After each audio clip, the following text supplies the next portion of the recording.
How long does it take to overcome social anxiety? That's the question I'm gonna answer today. And before I get into, well, how long exactly, I first want to talk about what the actual end goal is. Well, the end goal is effortless social ease. And what that means is that you just feel comfortable being yourself around others. You feel safe being your true, authentic self with other people. And when things come to mind, it doesn't go through 117 filters to see if it is okay or if it's going to be rejected or if it's going to be criticized or if it might step on someone's toes or no. You just have a natural flow of thoughts coming to mind and things going out, and it's just flowing and it's easy and it's effortless and it's just natural. And of course, you'll still have your social savviness about you. Okay, so you're not gonna purposely hurt people or say things that are gonna ruin a relationship or anything like that. You're not gonna lose your logical sense. The difference is you'll just feel comfortable with yourself and you like and accept yourself and you're okay with you and you anticipate that others feel the same towards you. You're expecting people to be kind and friendly. You know, and you don't have blindfolds on. Of course, you can sense when someone's got issues and is a difficult person and you better not engage with that person, of course. However, you're generally just seeing the reality as it is. Okay, the vast majority of people are actually kind and friendly. And yes, there are some people that have significant issues, but you can avoid those. You have solid boundaries. You know, you can keep yourself safe and you feel comfortable talking about yourself, expressing yourself, being in the present moment with another person and being vulnerable enough to actually connect. Because you can handle whatever comes up. You're okay with whatever comes up. There's conflict, you can handle it. If you say something offensive, you can apologize. If something isn't funny, you can handle the discomfort of that. If there's an awkward moment, you're fine with it, etc. You're okay with all of it. That's the end goal. So with that end goal in mind, the question is, well, right now I'm suffering from this severe social anxiety, and that what you just described seems like utopia to me. That's like impossible to get to.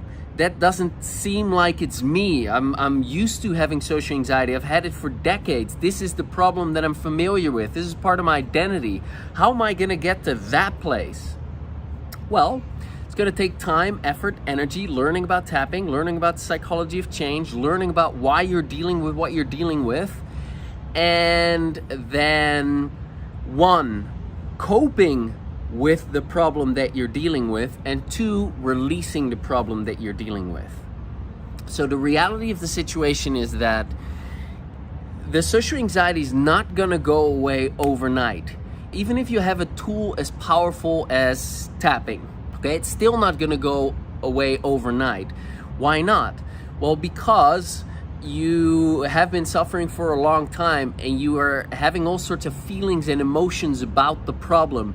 You're probably judging yourself for dealing with the problem. You have all of these automatic, emotionalized thoughts about yourself. You're running around with these beliefs that do not serve you.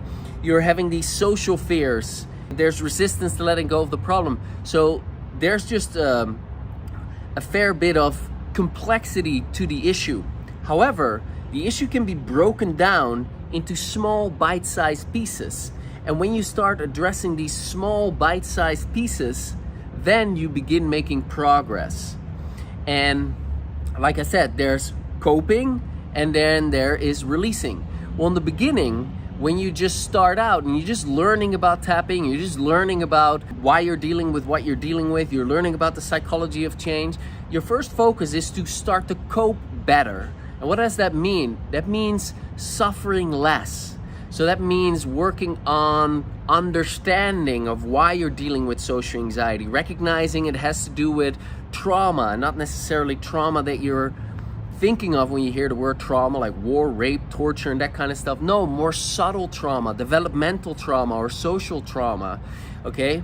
And you begin to discover, oh, okay, this is what's going on with me. It's not who I am. And you begin to create more compassion for yourself. And so the beating yourself up begins to decrease. And you'll learn about the tapping. So now you have a tool to begin to reduce the anxiety when it comes up. You'll have tools to reduce the big bad feelings, you know, the horrible feelings that you're experiencing. You'll now have a tool to actually take control of your inner world.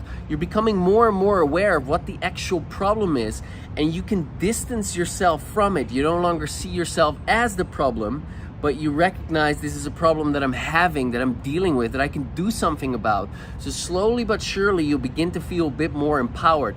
That's all part of being able to cope with this issue. Now, in the process of coping with the issue, you're also looking at, okay, why might there be a part of me that doesn't want to let go of this issue? And so you're working with your subconscious, you're addressing resistance, and you're all readying yourself to make this change. And in the process of coping with the issue, you're actually already beginning to shrink the issue. But in order to get rid of the social anxiety completely, you need to address the triggers. Okay, so there are certain people and certain circumstances and certain events that trigger social anxiety within you. Or to be more precise, they trigger unresolved traumatic memories, limiting beliefs, and negative fantasies, worst case scenarios that you've made up in your mind, that you've rehearsed. Those get activated by certain people, circumstances, and events. And you're going to use the tapping in order to neutralize that step by step. That's the journey, that's the process. You'll be working on 3 things. You'll be reducing the upset that you have about the problem. You'll be working towards acceptance of the unacceptable, you know, the problem that's impossible to imagine that you can actually accept, but acceptance is necessary. It's one of the keys. You're going to work on resistance. It's another one of the keys. And then thirdly, you're going to work through these triggers.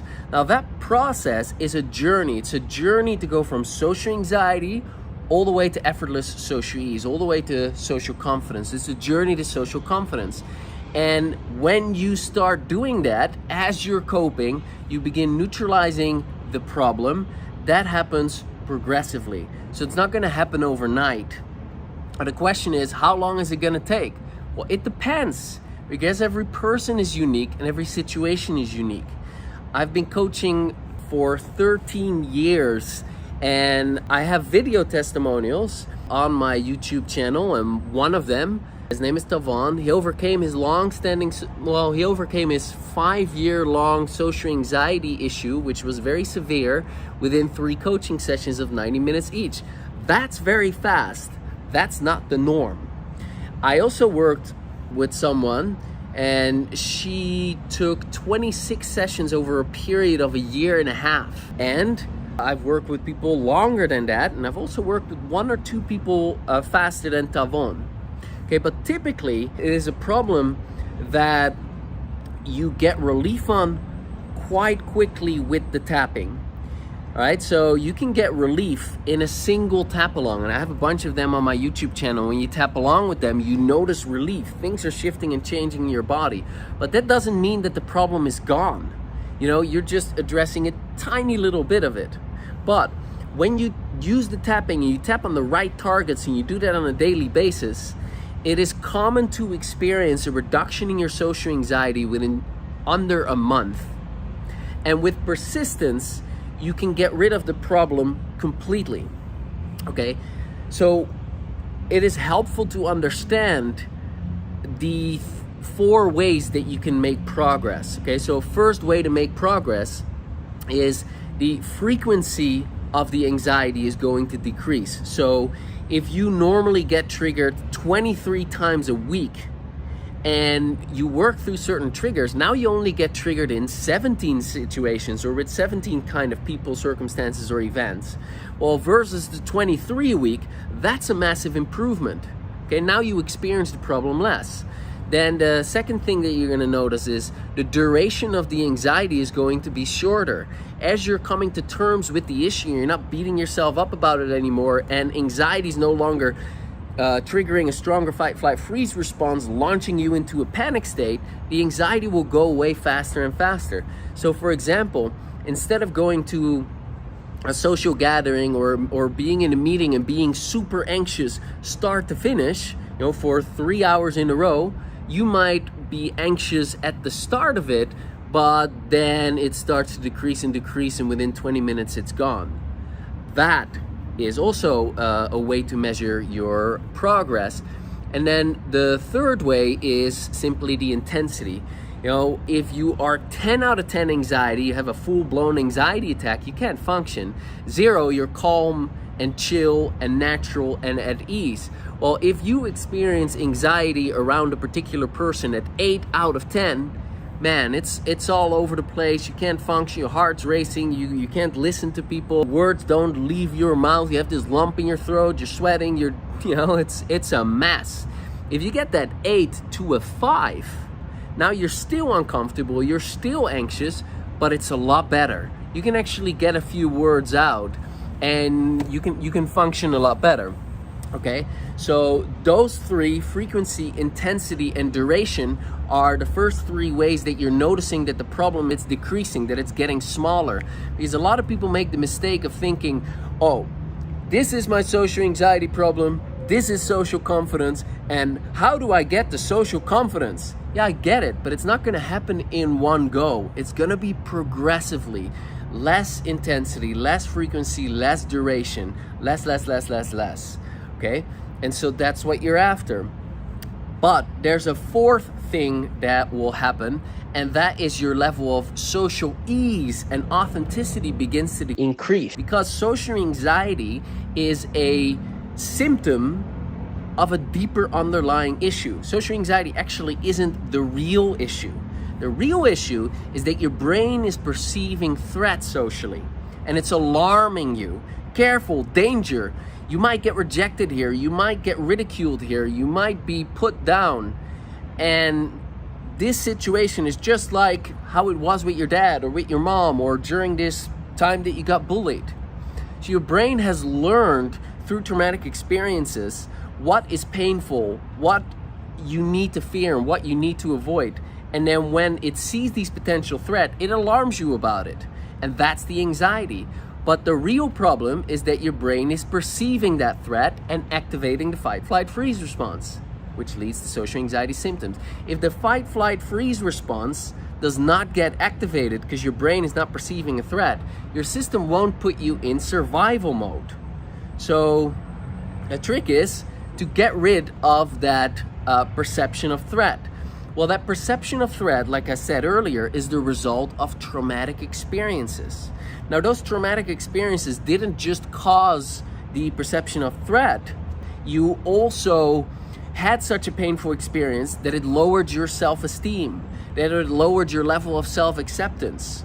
Emotions of shame and insecurity and inferiority, they became stuck, and you're reliving these old feelings over and over and over. And as you start working at the roots of the social anxiety problem, you begin to process that trauma. You begin to neutralize those stuck, excessive negative emotions. You start to shift those perceptions around. And as you do, your self-esteem begins to increase. You'll start to gain a natural, healthy self-esteem, and you begin to accept yourself more and more. You begin to become more and more okay with yourself. And as a result of that, being your true, authentic self, that starts to increase and improve. So it's like anxiety, frequency, intensity, duration is going down, and simultaneously your level of authenticity is and social ease is going to increase. Right? So this is what we're after. This is the journey that you're on when you're on a journey to effortless social ease, when you're on a journey to social confidence. How long does that take? Well, it takes as long as it takes. That's the only answer. And how long does it take? Well, I can totally understand the question. The question rather is, better question might be, what can I do today to optimize my progress? Okay? Now, that's a question perhaps for a different kind of video, but this is the answer, all right? It takes as long as it takes, and within a month, you can make great progress, and you can have a tool with which you can cope better, with which you suffer less. You can begin to chip away these layers of anxiety. And when you know how to use the tapping in the right way, when you get triggered with a particular social situation or by a particular person, you now use that situation as a way to fuel your transformation. I'll give you a good example. Someone inside our social confidence club, his name is Vale. He changed his job and he went to, what do you call it? It's called like an internship. Okay, so he went to an internship and he posted in our social confidence WhatsApp group that he was struggling, that his anxiety was at a 9, and that it really bothered him, and he wasn't sure if he could even keep up with it. And so he reported that he was going to tap on it, and he asked for advice, and we all gave him advice, and he started tapping on it, and 4 or 5 days later he reported that the 9 out of 10 of anxiety that he was experiencing had dropped to a 2 out of 10, and he said, it's great when I now actually get triggered, because I have an opportunity to tap and work through that trigger so that I become comfortable in that particular scenario as well. Well, that's it. That's how it goes. Once you learn these tools, there's a person or a situation that triggers you, great. You're now going to use that as a healing opportunity so that you become comfortable with that person or that circumstance, and you then include that person or that situation within your comfort zone. So rather than having to face that person and face your fears and try to change your thoughts all the time and try to somehow magically deactivate these feelings, process these feelings. No, you actually use the tapping to process these feelings. And you can do that in the comfort of your own home, just like Vale did, or in the toilet. He goes to the toilet, taps on himself on that trigger, begins to reduce it. When he's at home at night, he uses the tapping to begin to reduce that experience that he's having, that trigger. He begins to neutralize it. It might bring him to memories that remind his brain of this particular situation or of this particular person, and he begins to neutralize it. And now next time he's calm with this person. Great. His comfort zone has now expanded without having to force himself massively outside of his comfort zone. Now he uses these tools, these techniques, these strategies, these mindsets in order to soothe himself from the comfort of his own home, expand his comfort zone, and now he's more at ease with himself. And that's the journey that you're on. And it takes as long as it takes. But what you're really after is being able to take control of your inner world, being able to shrink that social anxiety further and further and further and further and further and further and further. And it takes however long it takes, whether that's a month or 10 years. It's not going to take 10 years, hopefully. But this is what I can say about that. Hope this serves you. Hope this inspires you, because this is something that you can actually do. Take control of your inner world. Take control of the problem that you're having so you can cope with it better, your suffering decreases, and you can actually start to neutralize those triggers. This is the best news ever. There's only a finite amount of triggers. Once you have come to accept the challenge that you're dealing with, once you've released the resistance, and once you actually start working on the triggers, there's a finite amount of triggers, which means you might have 37 triggers, or you might have 137, or you might have 737. I don't know. That's why I cannot tell you how long it will take to overcome it. But if you have 37 triggers and you get rid of 6 of them, guess what? You've got 31 triggers left, etc., and so on and so forth. That's why it's different for different people. But the power comes from, okay, I can work through these triggers now. It's improving. I'm making progress. And like Tony Robbins says, progress equals happiness.